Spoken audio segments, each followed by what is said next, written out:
comes toe to toe and he has to like face down one of or several of the shards.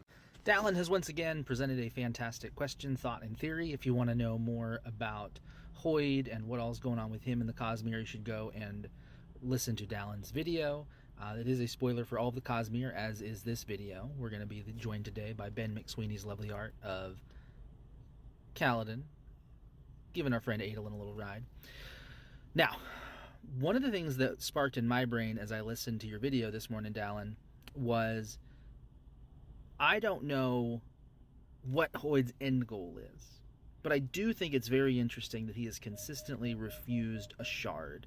He refused one at the Shattering, and he has been around for the opportunity to acquire one multiple times, and has not seemed to pursue one. You know, the clip I picked out was in case he has to go toe-to-toe with a shard. And one of the things that I think it has to do with, narratively, is that Hoid as a character is a storyteller, first and foremost.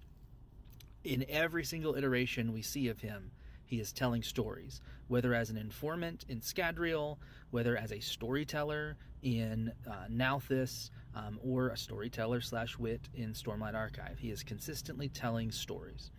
And what is the key part about being a storyteller? It's the idea that you are crafting the narrative. I believe that Hoid wants to be in control of his narrative. And if he were to take up a shard of Adonalsium, the intent of that shard would over time override his own. He's already experienced the Dawn shards, and how those prevent him from doing things he would otherwise want to do. But the shards are on a whole nother level. They are forcing you to do things that you do not want to do. And so Hoid, as the master storyteller, does not wish to become a character in somebody else's story. He wants to be the one guiding things forward. I think we're going to see that in the rest of his story. We're going to see that in the backstory in Dragonsteel when we eventually get the story of the Shattering of Adonalsium.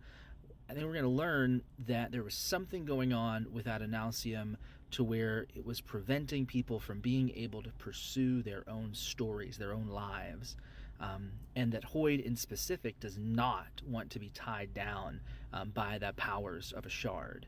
And so, whether his plan is to take up all of Adonalsium, as I think someone in your comment section said, I don't know.